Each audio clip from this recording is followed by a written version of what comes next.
Hello, this is Tanmoy Bhattacharya and welcome to my YouTube channel. আজ আমি review করতে চলেছি সুলতান দ্য সেভিয়ার মুভিটা, যেটা 15 জুন 2018 বেরিয়েছিল। তো সুলতান দ্য সেভিয়ার মুভিটা আমার কেমন লেগেছে সে ব্যাপারে কথা বলবো এই ভিডিওতে।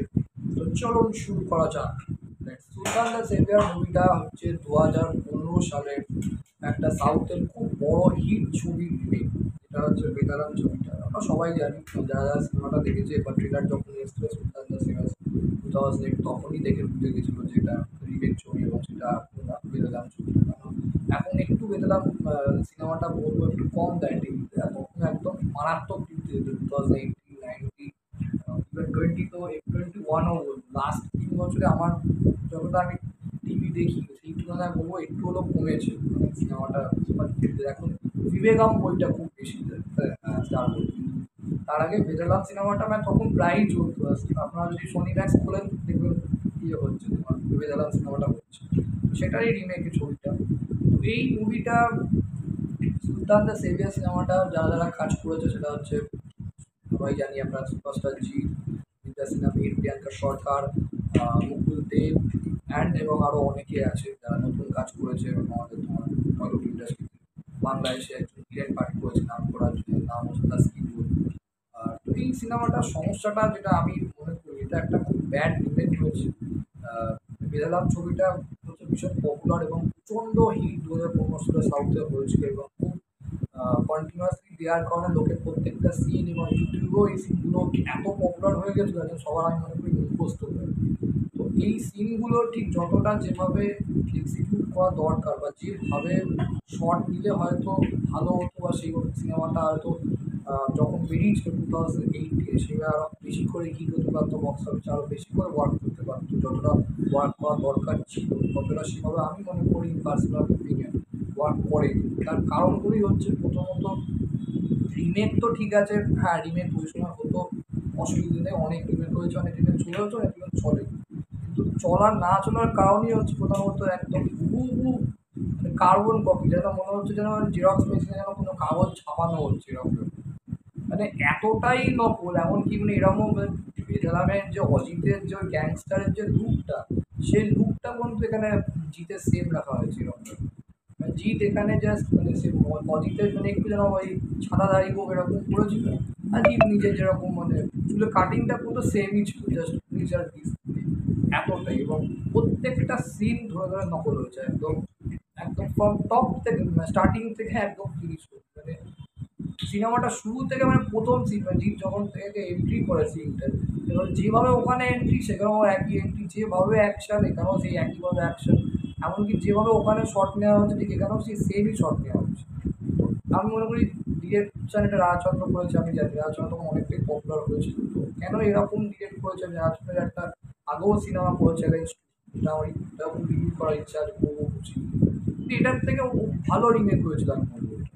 এই রিমেকটা আমি বলবো রাজচন্দ্র সেরকম একদমই ভালো হয়, মানে এত কপি পেস্ট আর মানে ড্রেসিং নকল, আহ, যেভাবে থ্রো করে জিৎ তো পুরো একদম মানে হুবহু কপি করেছে তোমার অজিতকে, মানে যেভাবে অজিত যদি এরকম এরকম করে জিৎ তো এরকম ধুমধাম শেষ, এবার তা তা তা ধামাকা এরকম ভাবে কথা বলছে ওখানেও অজিত, এখানেও এই মানে কেন এই জিনিসটা, কেন একজন ভালো অ্যাক্টার আমি মনে করি সে কেন এই জিনিসটা ফলো করেছে, এটা খুব বাজে মানে এত দৃষ্টিকটু লাগছিল।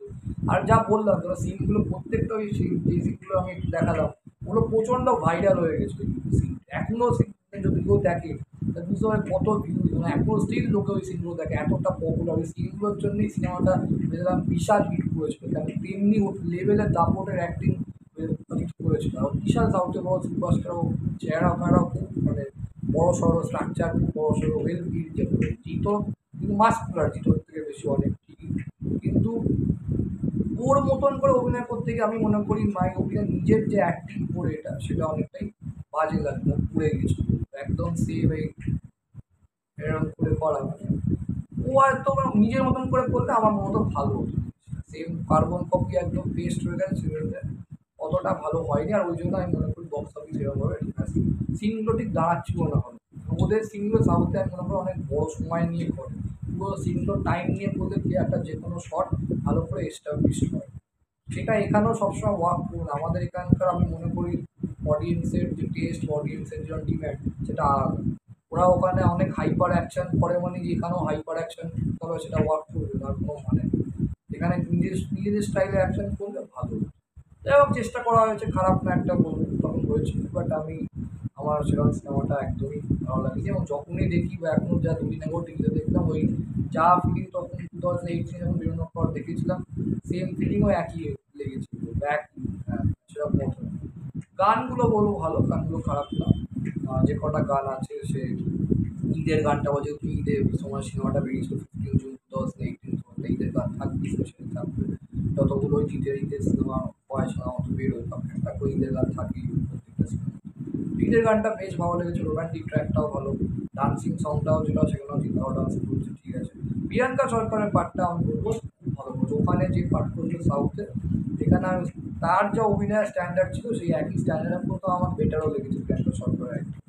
জিতের বোন হিসেবে আমি মনে করি খুবই ভালো অ্যাক্টিং করেছে, যেখানে ওর নিজের বোন না, ও একটা প্রবলেমে ফেসে গেছিলো সেখান থেকে ওকে রেস্কিউ করে নিয়ে তারপর কী হয় সেটা দেখতে গেলে আপনার সিনেমাটা দেখতে হবে। গল্পটা ছোটো করে বলে দিচ্ছে একটা সামাজিক মতন যে জিৎ কলকাতায় আসে ওর বোনকে নিয়ে, ওর বোন ভালো আঁকতে পারে, মানে প্রিয়াঙ্কা সরকার যে পার্টটা করছে ক্যারেক্টার নাম ঈশা, এবং কলেজে ভর্তি করে তারপর ওর জিতের কী উদ্দেশ্য বা মানে ওর সঙ্গে হঠাৎ করে মানে নিজের বোন না তোমার অ্যাডপ্টেড সিস্টার এসব কী আছে সেটা দেখে সিনেমাটা দেখতে হবে। ট্যাক্সি চাকরি ওর, যেখানে যে বাড়িতে ওঠে তার বাড়ির মালিকই করিয়ে দেখে আপনার টাকা পয়সা দরকার, বাড়ি ভাড়া দেবে কোথাতে, ট্যাক্সি সার্ভিস কাঞ্চন মল্লিক চালায়। তো ওই কমেডিগুলো খুব মানে ভালো তা না, ওভার দ্য টপ ভীষণ একেবারে অ্যাভারেজ মুভি আমার কাছে এটা শোনার কথা বলি। খুব মানে ভালো না একবার একেবারে খারাপ। তো যে সিনগুলো আমি ভেবেছিলাম যে একদম ভেবেছিলাম স্ট্যান্ডার্ড, ভেবেছিলাম আপ দ্য মার্ক যেরকম অজিত করছে সেরকম ভেবেছিলাম জিত করবে, বাট আমার কাছে অতটাও করতে পারিনি। ও নিজের মতন করলে হয়তো ভালো হতো, একদম ফলো করতে গিয়ে সিনেমাটা অনেকটাই চলে গেছে। রিয়েকশন হিসেবেও সেরকম ভালো না, স্ক্রিনপ্লে যতটা ইন্টারেস্টিং এবং থ্রিল লাগা দরকার, একটা ভালো থ্রিল করতে গেলে ব্যাকগ্রাউন্ড মিউজিকটা খুব গুরুত্বপূর্ণ ভূমিকা পালন করে। ব্যাকগ্রাউন্ড মিউজিকটাও সেরকম অতটা ভালো। তো আমার কাছে এখানে যতজন যারা অ্যাক্টার ছিল তাদের কাছে সবচেয়ে ভালো অভিনয় মনে করি লেগেছে প্রিয়াঙ্কা সরকারের। এবং গীতা সিনহা ক্যারেক্টারটা হচ্ছে একটা লয়ার ক্যারেক্টার, ও যখন সব কিছু জানতে পারে যে জিৎ আসলে একজন গ্যাংস্টার, ও নিজের কন্যা, এটা পরে সিনেমাটা দেখে আপনারা বুঝতে পারবেন যে সেকেন্ড হাফতে একটা গ্যাংস্টারের চরিত্র ছিল, ডবল রোল না, এটা এমনি জাস্ট গ্যাংস্টারের পার্ট। পরে টাকা ছাড়া জীবনে কিছু জানে না, এরকম ব্যাপার। পয়সা তুমি ওকে পয়সা দেয় তাহলে সব কিছু করতে দেবে, আপনি এরপর টাকা দিয়ে দাও, ওর ইমোশন বলে কিছু নেই। পরে আস্তে আস্তে ওর ইমোশন ডেভেলপ হয় ক্যারেক্টারটা, দেন আস্তে আস্তে ওর কলকাতা নিয়ে চলে আসে। তো সেটাই কেন আসে সেটা জাস্ট ফর রিভেঞ্জ, রিভেঞ্জটা কেন সেটা সিনেমাটা দেখতে আপনার বুঝে বেশি বলবো। আর লোকে দেখেও ফেলেছে, আপনার অত বলার ইয়ে নেই, জানেনই আপনি। ওভারঅল বলতে গেলে সিনেমাটা খুবই একটা অ্যাভারেজ মুভি, আমি মনে করি আরও ভালো হওয়া দরকার ছিল। যেরকম একটা পপুলার হিট বই আপনার যখন রিমেক করছে তখন এক্সপেকটেশন অনেক দর্শকদের বেশি থাকে, সিনেমাটা ভালো এক্সিকিউশন হবে এবং ভালো হবে। তো ইটস ঠিকঠাক অ্যাভারেজ এটাই বলবো। আর বাকি ওখানে রাহুল দেব করেছিল ভিলেন হিসেবে, এখানে মুকুল দেব করেছে, সেম জিনিসই রাখা হয়েছে কোনো একটা নারী চক্র ভাষা। তো দুজনের মধ্যে কম্পেয়ার করলে রাহুল দেব বেটার, মুকুল দেব ঠিকঠাক আমি বলবো। তো এটাই বলার জন্য video, thank you so much. ভিডিওটা ভালো লাইক এবং চ্যানেলটাকে অবশ্যই সাবস্ক্রাইব